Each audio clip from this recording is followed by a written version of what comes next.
Hello, everyone, and welcome to the Real Watchers live stream for July 2nd, 2025. Hope you're all having a fantastic day so far. If you're just joining us here at the start, you're probably realizing, holy shit, Garrett's by himself. Unfortunately, Kevin had a last-minute work situation come up where he had to close tonight at his medical facility that he works at. So he needs to be helping people, and so was not able to make it for the stream tonight. It was kind of a last-minute thing, so it is just me tonight.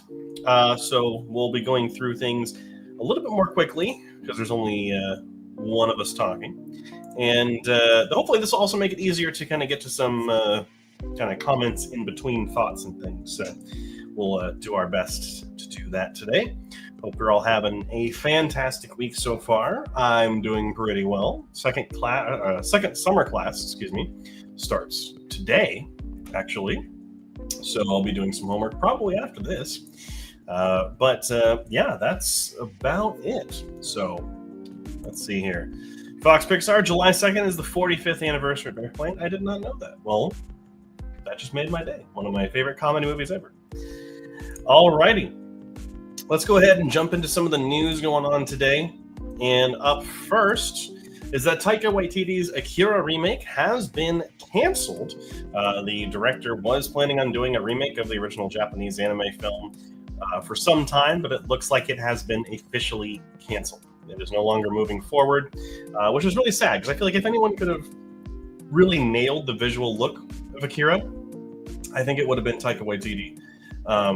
But he's a little more comedy focused, so I don't know how that would have gone over with fans.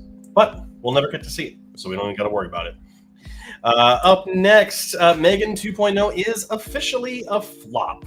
Blumhouse attributes the flop to the genre swap that happened with this movie. For those of you who don't know or haven't seen trailers for M3GAN 2.0, it essentially became an action comedy, sci-fi type film without any horror influences, it seems like. So I think a lot of people were really turned off by that when it came time for trailers and everything to be shown. So unfortunately, the film is a flop at this point. It made less than $10 million in its first opening weekend. And as we'll talk about when we get to the box office, or just about 10 million, it opened at 4th, which is pretty bad. Hello, everyone. Hello, sir. Hope you're doing well tonight. It is just me flying solo. Kevin had a last-minute work situation, so he is unfortunately unable to attend tonight. But thanks for joining us. Alrighty. Up next, Christopher Nolan's The Odyssey has its first teaser trailer debuting right now in front of Jurassic World Rebirth, which just came out today. So if you want to see the trailer for this teaser trailer for The Odyssey, it is available in select theaters, I think. I don't know if it's all theaters, but it is supposedly playing in front of Rebirth. So I'll be seeing it this week, so hopefully I'll get a chance to see it before it comes out on YouTube or anything. Next up, the live-action Disney Hercules film has gotten a positive update. Either the director or writer for the film, I can't remember exactly who, has stated that the plan is to be as faithful as possible to the film, which kind of comes as positive news after the recent Lilo and Stitch, as fun as it may be, did deviate from the original in some ways, and I think that they are going to be trying to keep it as close as possible. And seeing the success of something like How to Train Your Dragon must also be pushing them a little bit in that direction too, and kind of keeping it accurate to what it originally was. Speaking of Jurassic World Rebirth, the film just opened up today, and it is currently sitting at a 54% on Rotten Tomatoes and a 52 on Metacritic. Seems to be cut right down the middle, but these scores are all better than Fallen Kingdom or Dominion, which are the two worst movies in the franchise. I haven't seen the film yet. I was planning on going tonight, but I don't think I'll be able to get to go tonight. But definitely, I'm still looking forward to it. I'm a huge Jurassic Park fan, and I'm really excited for this kind of standalone sequel. So hopefully next week you'll hear me get to talk about it a little bit. Next up, Greta Gerwig's Chronicles of Narnia film has been delayed its filming. The release hasn't been delayed. The actual production start has been delayed. This will not be delaying the film's release. in any way, it sounds like. It's just they've pushed it back a little bit to actually start filming. So hopefully this ends up being good. Greta Gerwig is a very talented director, and she's mostly done a lot of lower budget type films. I mean, Barbie was probably her biggest budget. So I'm curious to see what this can do for, for her career and for the franchise. Next up, Steven Spielberg has no plans to retire. He recently told in an interview, but he still wants to make a Western as well. This comes on heels of some early footage being shown of his upcoming UFO movie, which the footage apparently is really good and reminiscent of Close Encounters of the Third Kind. So I'm down, because Close Encounters of the Third Kind is one of my favorite Steven Spielberg movies ever. So I'm really excited for this. I think it has my full attention. Let's see here. Oops, wrong button. I don't like the Disney remakes, but I'm also in the realm. Okay. If the live action remakes are making money, they're going to keep making them. Lilo and Stitch made up for the Snow White movie. 100% financially it did. And I guess critically as well. I think that if they can stick them closer to the source material and also do the films that fans actually want, like a lot of fans actually want Hercules live action, so I don't think that's going to be necessarily a problem. But yeah, I mean, I agree. I don't think any of them are really necessary. I think Lilo and Stitch is probably one of the top 3 though, and I still think Jungle Book is the best one in many different ways.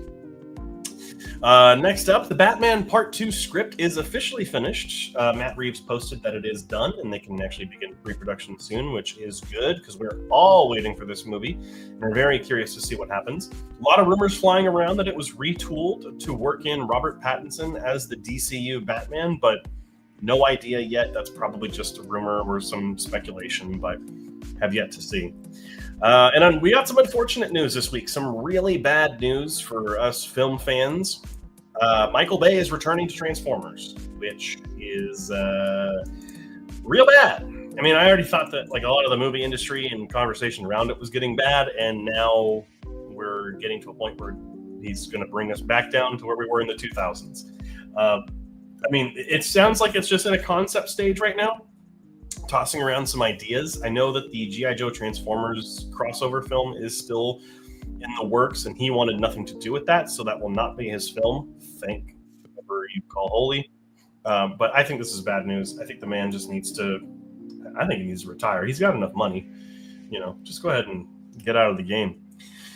Speaking of Lilo and Stitch 2 has officially been announced, so we are getting a sequel to the live action remake that we got this year. No idea if this is going to be based off of any like the direct to home movies that came out or TV series, or if this is going to be an original story.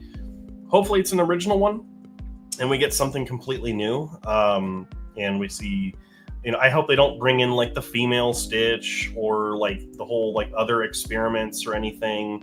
I hope they just kind of make it a little bit more of a personal story between Lilo and Stitch. I think that's where the movie is at its best. And maybe they go into space. I don't know, but I don't know. There's a lot of different ways you could take it, but I'm interested to see what it's going to be.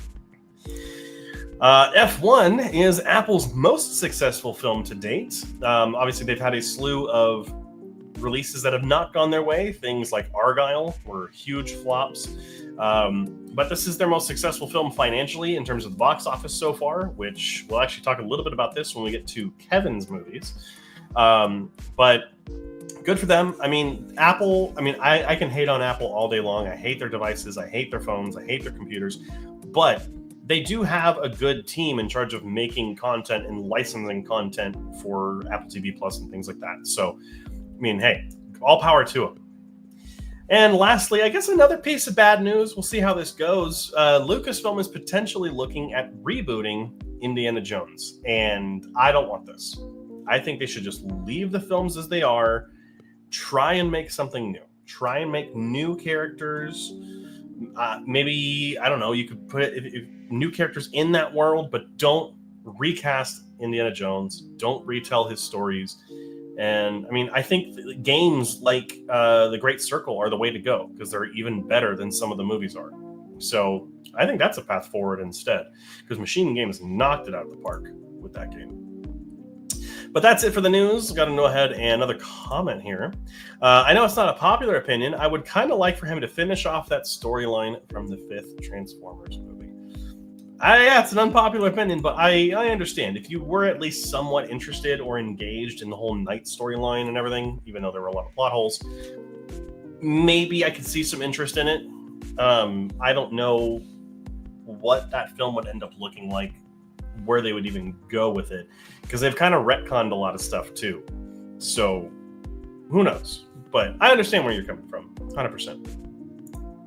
Alrighty, but that's it for the news. Not a whole lot this week, but that's not necessarily a bad thing. It is the middle of summer, so we're not getting a lot of big news releases yet. CinemaCon already happened. Comic-Con's coming up, though, this month, so hopefully we get some information on some stuff. That'd be a lot of fun.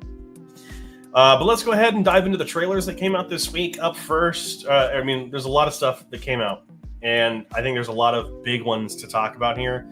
First up is The Running Man. The Running Man looks incredible. It's more book accurate because Arnold Schwarzenegger's movie, as much as I love it, it's on that shelf right over there. I love that movie, but it is not accurate to the book. And I think that the way that they're going to be doing this story is much more accurate to society today and how we look at things and how we treat things from a content point of view. So really excited for that. Project Hail Mary, putting out a trailer really early because it comes out in March of next year. But that looks fantastic. Same author as The Martian, but this is coming to us from the directors of the Lego Movie and 21 Jump Street. I think it looks great. I think the humor looks like it's going to be a lot of fun. And I've heard it's not as realistic as The Martian. And I do think they spoil something in the trailer because I haven't read the book. So I didn't know something happened, and then they just show it in the trailer, which I was not expecting. But that was a very good trailer. And then finally, Cloud looks really good. Cloud coming from Kiyoshi Kurosawa, who directed Cure, which is one of my favorite movies of all time. And it's more about kind of the culture of online reselling, and it's a horror psychological thriller from there. So really excited for that film. And then Cat in the Hat does not look good. I love Bill Hader, but even then I don't think he could save it, unfortunately. But that's the real trailers that stood out to me this week. I'll say this one thing and I'll be done speaking about it. Hey, keep talking. I love it. The Michael Bay Transformers movies are just as good as Twilight, I'm guessing is what you're saying movies are for me. So they're my favorite guilty pleasure. 100%. I understand them being a guilty pleasure. They got explosions. They got like crude, crass jokes. I get it. I totally get it. I think that though the world has kind of moved on in terms of what's kind of acceptable, because there's a lot in those movies that doesn't age well. So I think we've kind of moved on from that. But who knows? We'll see if it ends up being something as interesting. If you love those movies, I would highly recommend checking out the YouTube channel Pointless Hub, who has done explorations on all those movies, all the Transformers stuff in general, actually. Really good series of videos and a very good YouTube. Love his content. It is Pointless Hub. All right. So that's it for the trailers. Let's dive into the box office. Up in first is F1 coming out of the gate with a $57 million opening domestically. I want to go ahead and pull up the box office real quick. I want to see worldwide. Worldwide, it's already at $161 million. So huge opening for F1. This film feels like it's mostly going to be successful due to the popularity of F1 overseas, but I think that it has enough star power behind it, and Joseph Kosinski is recognizable enough from Top Gun Maverick that I think it's going to pull U.S. audiences as well. And F1 is hugely popular here in the U.S. now. How to Train Your Dragon dropping to second place with $19.6 million. Elio remaining at third with 10.4. I said this last week that it was going to stay in the top 5, and we'll see. It's starting to falter a little bit, but it is still in the top 5. M3GAN opening up just behind M3GAN 2.0 with $10.2 million. A really weak opening for that franchise, although I was expected to open way higher. And 28 years later, dropping to 5th place with $9.8 million. Not necessarily bad word of mouth or anything. I just think that the people who were going to go and see it already went and saw it, and they're kind of, they got their their popcorn out of it, I guess. But that's it for the box office. Let's go ahead and talk about the movies that are coming out this weekend. And up first is the big movie this week that came out today, Jurassic World Rebirth. 5 years post Jurassic World Dominion, an expedition braves isolated equatorial regions to extract DNA from 3 massive prehistoric creatures for a groundbreaking medical breakthrough. This is a standalone sequel in the Jurassic World Jurassic Park franchise. I think this looks better than probably most of the films, but we'll see if it ends up being any good. I'll have a chance to go see it this week, hopefully. Up after that is Malice, which I believe is a Chinese film. Yeah, it is a Chinese film. Journalist Ye Pan is looking for the truth behind a puzzling double fall. During her investigation, she reports nurse Li Yu and her mother Yu Zi as suspects, which triggers public outcry, and the situation gradually gets out of control. This sounds fantastic, actually, from its premise. It's also a like a psychological thriller, almost a horror type, it sounds like. So very excited for that. Now, not a lot of movies are looking to compete this week with Jurassic World, so we also have Blur live at Wembley Stadium, which follows the concert of the band's 2023 show, which was played to 150,000 fans. So like last week, there was a Blur documentary came out. This week is the concert film, so if you want to go see it, go check it out. It's got a pretty good rating on IMDb. And lastly, This is Spinal Tap for its 41st anniversary. 41st because this one goes to 41, which is a reference to the movie. Spinal Tap, one of England's loudest bands, is chronicled by film director Marty DeBurgi on what proves to be a fateful tour. This is, of course, a comedy film that is a mockumentary. It is supposed to be it's supposed to look like a documentary. And this film is hysterical. If you haven't had a chance to go see it, would highly recommend it. I'm probably going to go see this in theaters because I haven't actually reviewed the film, so I actually have I? That's a great question. Hold on, 1 second. Spinal Tap. I have not reviewed it, so I'm definitely going to go see this in theaters. Really looking forward to seeing this in theaters for its 41st anniversary. So that is it for all of the kind of written, kind of scheduled stuff to talk about outside the movie watching. Does anyone have any questions that they'd like to ask, or anything they'd like to know? Comments are more than welcome to be given or received, whatever you want to call it. But while we wait for that, let's go ahead and talk about some of the movies that we watched over the course of the week. Now, obviously, Kevin is not here, but I am still going to be reading out his films and what he thought of them. So we'll go ahead. We'll do that real quick. So this is going to be... I'm going to go ahead and just add these in here. All right. Just to, solidify that they're Kevin's and not mine. Just going to add a little bit of something to these banners. All right. That's some comments that came in. Wouldn't mind a reboot of Dr. Jones if it involves stories from the books and not any of the Harrison Ford films. Sure. I have a problem with recasting Harrison Ford, which is why I say do it the game route with Machine Games and Troy Baker, because that's a really good combo. Or animation. They could totally do animation. I would love to see an animated film, depending on whatever the style would be. Weapons does look fantastic. Let me see exactly when that release date is. I believe it's next month. Yeah, it's going to be August 8th is when Weapons comes out. And that looks like it's going to be the long legs type film of this year, and it looks incredible. It was actually pushed up. I guess it was supposed to be released in January, but it's coming out in August. All right. But with that, let's go ahead and get into Kevin's films first. So Kevin's first film that he watched this week was Drop from 2025. This year, but the cell phone. He was expecting this movie to be a generic thriller, but it ended up surprising him. The story was really enjoyable, but he said the dialogue lacks something. It's just not very good, apparently. But the whole movie was wondering who was the bad guy, and it sounds like it was a surprising good time for Kevin, which is cool. I haven't seen it yet, so I'm really excited to check it out now because he says he really liked it. Next up, a movie that I can't wait to see what Joey has to say about it, if he's seen it yet. But Kevin watched The Day the Earth Blew Up, a Looney Tunes movie. This released in theaters this year, luckily. And Kevin gave it a 73, saying that we need more Looney Tunes movies released and put out in theaters. 100% agree. This movie was really good. The animation in this movie was very crisp and clean. The story had some twists in it, but the jokes didn't really land all the time for Kevin. But maybe it's just because it has more kids movie type humor. Yeah, I agree. I think the humor is very hit or miss in this movie, but the animation looks fantastic. So, wholly agree with Kevin there. And Kevin's last movie that he watched this week was F1. And Kevin gave it 100 out of 100. He said, wow, wow, wow, this movie is peak cinema.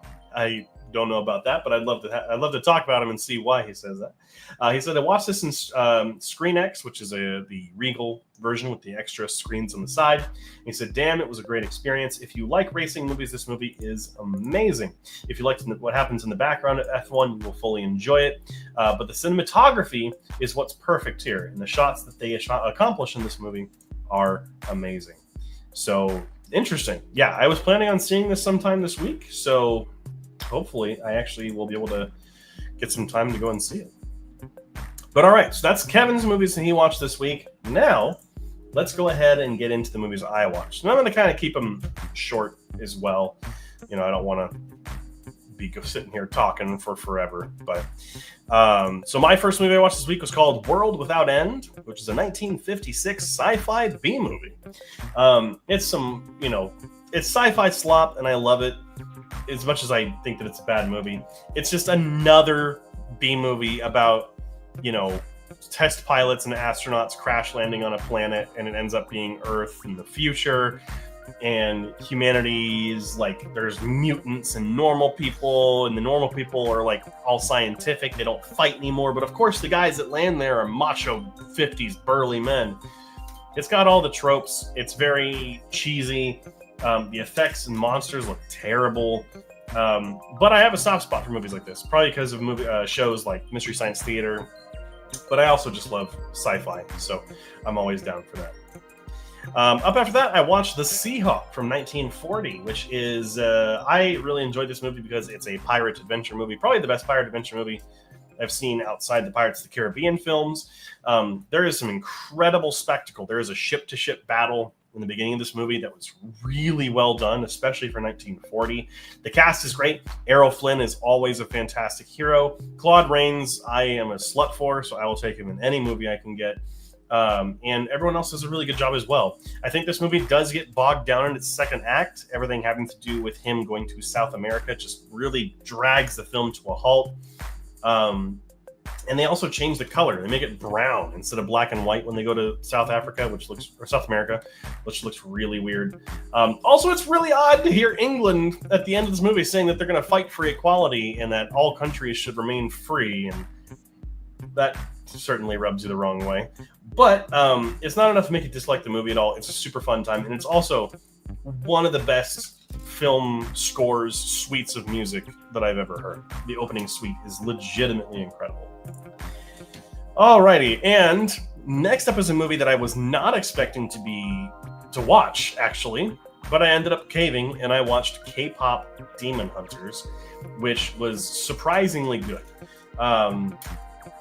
This movie is really well animated. Some of the facial gags and stuff I wasn't too big a fan of, but I think that heightens the stylistic nature of it, which I'm not going to argue with. There's this movie, my only experience with K-pop is KDA, the League of Legends group, and this feels very similar to them. In fact, these songs sound like they could have been theirs. But where this movie falters, though, is the story. It's really not that interesting.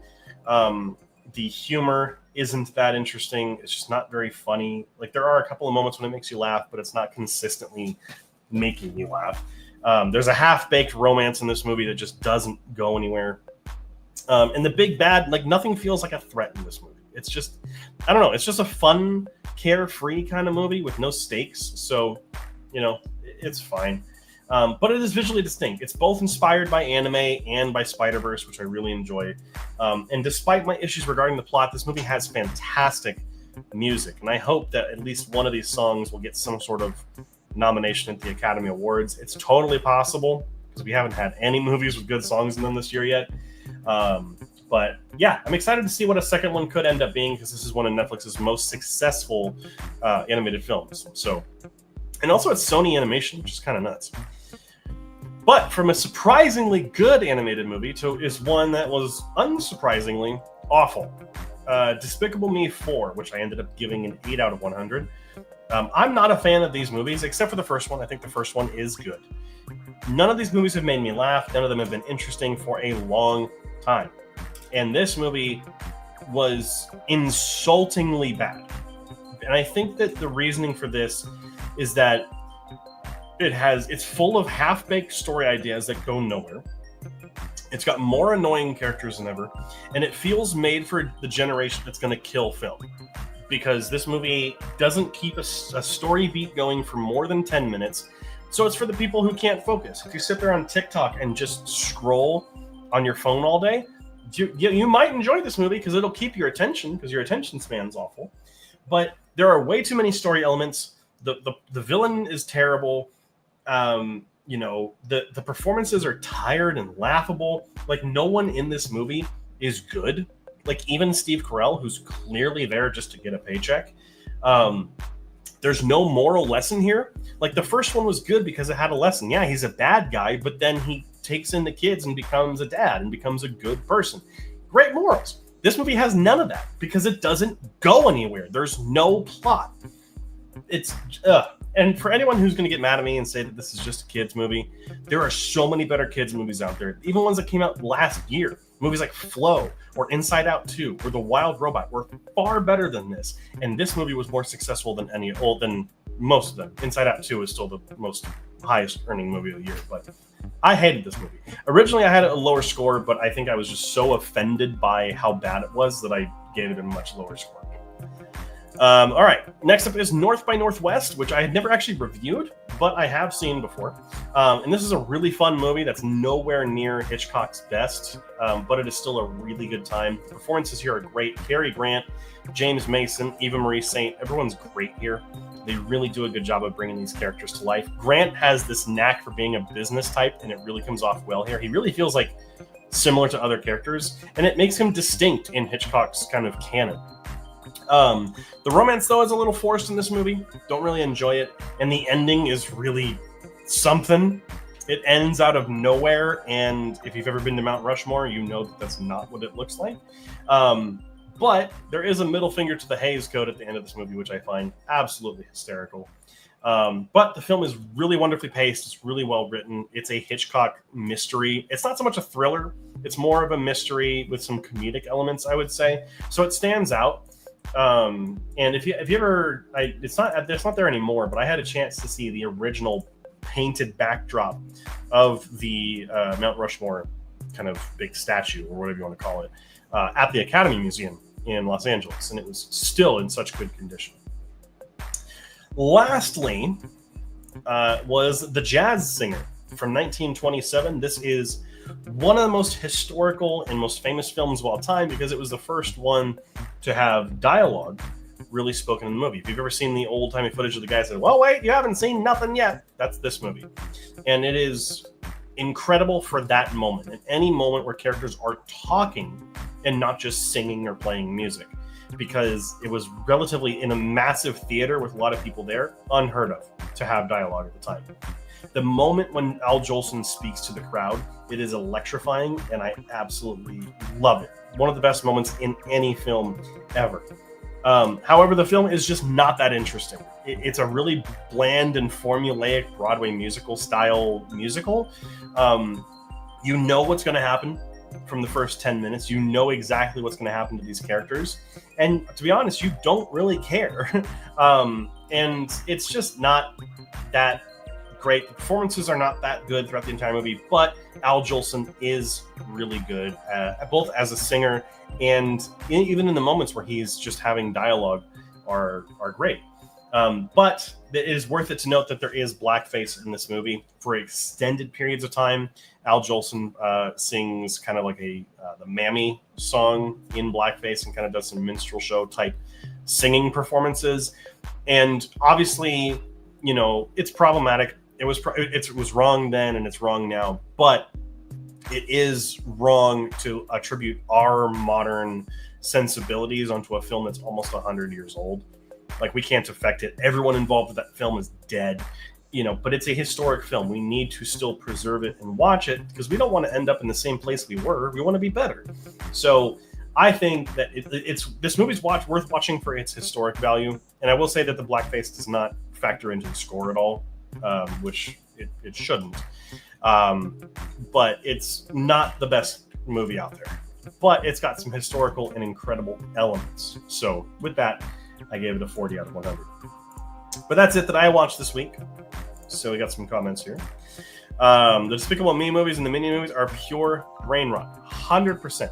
I mean, the first Despicable Me movie was actually good. It was interesting when it came out. And now I think it's just been ruined by franchisation of these characters because it's the most profitable thing that I think Universal's had since Jurassic Park. So they're going to keep making them, unfortunately. And it sounds like Illumination loves making these movies, so who knows? We're just going to keep getting them. At least Universal has better luck with Twisters and the Wicked films. Yep, 100%. I mean, Twisters wasn't like super successful, but it was successful enough. I think Wicked was their bigger one for sure. And Oppenheimer was also almost $1 billion. So, alrighty. But let's go ahead and get into the movies we watched this week. I don't know why my nose is itching. I'm so sorry. Let's go ahead and get the movies we watched this week for the wheel spin. So Kevin watched the short Holy Smoke this week. And he said, they don't make cartoons like they used to. Really enjoyed the animation in this, but the message of this short is no smoking. But in this short, it really makes me want to smoke because, well, how everything looks so cool. And I agree. Smoking always looks so cool, but you shouldn't do it. Don't smoke. Nothing. Don't smoke cigarettes, no pot, nothing. Don't do it. My short this week was Rabbit Punch, which I thought was a really fun animated short that wasn't the most original in the world. I feel like there's a lot of boxing or fighting Looney Tunes shorts. But this one has some good gags, and I think that Bugs is a great hero character here. He's not just being antagonistic. He is legitimately standing up for someone, which is really nice. And the villain is fun, too. It's just not very memorable. So, gave it a 75. And Kevin's film, his feature-length film, was Little Man from 2006. Kevin says that he gave it a 50, and this movie is far from being a cinematic masterpiece, but it is just so funny, in his opinion, and stupid, which that's not always a bad thing. It's okay to have stupid, funny movies every once in a while. But the story is there, and the characters are okay, but the comedy is what makes it work for Kevin. So Kevin gave it a 50 out of 100, which that is his score. My film is Teenage Mutant Ninja Turtles from 1990, and I gave it also a 50 out of 100. For me personally, like, I grew up with this movie because my brother was a huge fan. I never really liked the Teenage Mutant Ninja Turtles. It wasn't my thing. But I think that this isn't the most well-written film. The cast isn't always good. And I will say the Turtles and Splinter are really creepy. They just have that uncanny valley type thing, and it's really disturbing sometimes. But also, like, it's made really well for a low-budget film. The quality of the costumes and the effects on the Turtles and Splinter are really good. And it's a good bit of nostalgic fun. It's just inoffensively mediocre, I would say. I would say that the cast is pretty middle of the road to bad. I think that the Turtles voice actors are good, but the human characters are super forgettable. Even Shredder, the Foot Clan, everyone. April is awful in this movie. Totally forgettable. I don't even remember who played her. I can't remember a single thing about her. But at least, like, Elias Koteas was decent as Casey Jones. So there's that. The film just kind of feels cheap outside of the costumes and, like, the turtles themselves, because it's made by a director who hadn't made a film before. He only did music videos. And it feels like a 80s, 90s music video. It doesn't necessarily feel like a film all the time. It has that cheap kind of look and quality to it. And the fight scenes are not choreographed well at all. But the humor also doesn't land for me. But what I do respect for the film is that what they were able to do with the budget they had, and it's honestly a fun time. Like, it is like cheesy fun. It's cheesier than any pizza the Turtles could ever have. And that's not always a bad thing. So that is it for all the movies we watched this week, the non-wheel and wheel ones. So hopefully you were able to bear with us there. You want Creepy watch the TMNT 3 for how they look at it? Yes, that's actually my least favorite of the three. I remember my brother and I were watching all three when we were younger and just absolutely hated the third one. I think we both fell asleep during it, to be completely honest. Judith Hogue, yes, I just saw that on Letterboxd. Judith Hogue was April. Word is that Robin Williams convinced her to be April. No, she shouldn't have listened to him. I would say she was probably the worst part of the movie. One of the worst parts. But that is it for that wonderful bit of the live stream. So we're going to go ahead and get into the wheel spin this week. So I am going to be spinning for both Kevin and I. Kevin will obviously see the movies that he is supposed to see, so no problems there. But go ahead if you have any suggestions that you'd like to throw on the wheel. Let's go ahead and do it. Let's try and limit it to one per person if we can, just because we're over 300 right now. Ouch is right. Yeah, she was not good. I'm sorry. Maybe I'm in the minority there, but definitely not interesting. I think Megan Fox was a better April O'Neil, and that movie was terrible. Or no movies, excuse me. But let's go ahead and see if anyone has any suggestions that they would like to add to the wheel. We'll get this all kind of shuffled up here. We'll give you about 2 minutes. See what you guys have to say. Oh, man. If anyone's just sat here and talk like by yourself for a while, it is, man, you feel tired by the end of it.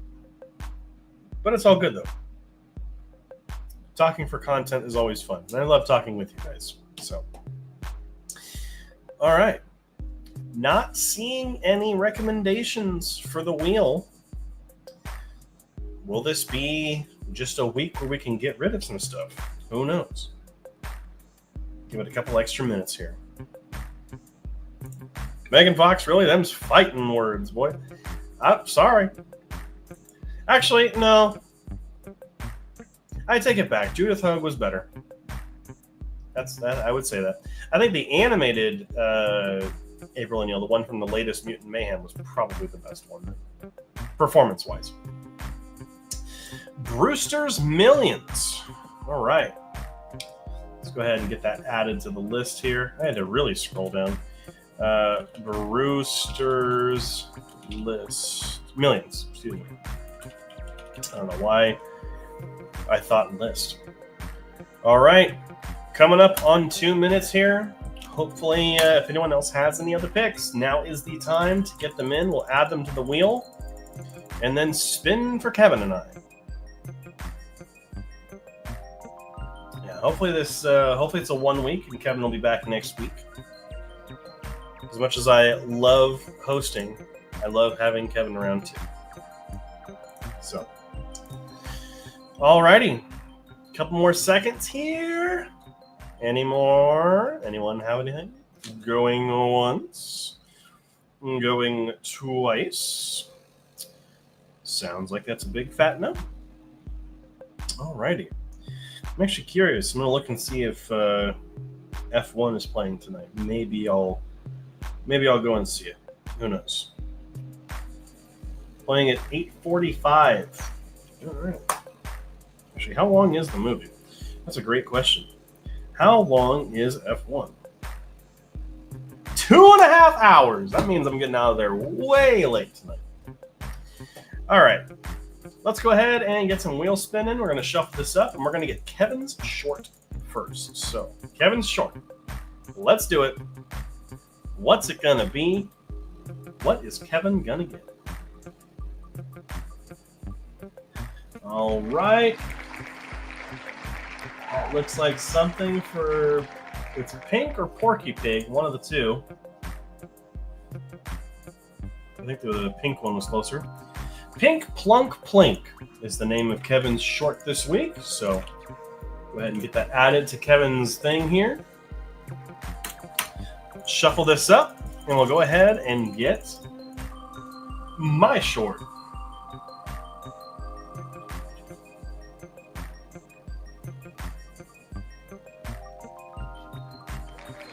All right.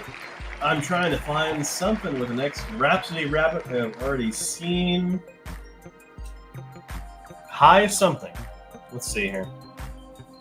High diving hair. Have I seen high diving hair? High diving hair. Oh no, but I love this one. Okay, that's gonna be fun. That spoils what I think about it, I think. Alrighty. That is it for the shorts. Now let's go ahead and spin for Kevin's feature-length film. Let's see what it is. What's it going to be? No one knows.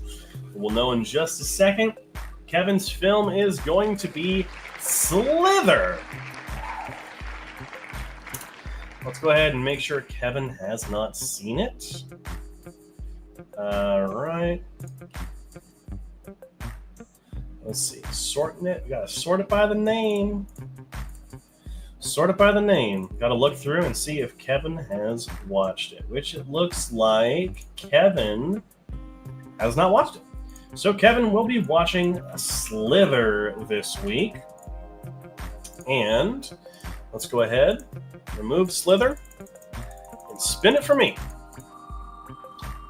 Let's go. Alrighty. And it looks like it is going to be Tin and Tina? Tin and Tina. Interesting. I have not actually heard this movie. Ruben Stein. There's like no one in this movie. It is a Netflix movie. Interesting. All right. I will be checking out Tin and Tina this week. Alrighty. So, for... Oops, that's the wrong screen. There we go. So, for kind of record, Kevin's short is going to be Pink Plunk Plink. I can't wait to hear him say that out loud. And his feature-length film will be Slither, the horror film. My short is going to be High Diving Hair, which is a Looney Tunes short. And then my film will be Tin and Tina, which is a Netflix exclusive horror movie.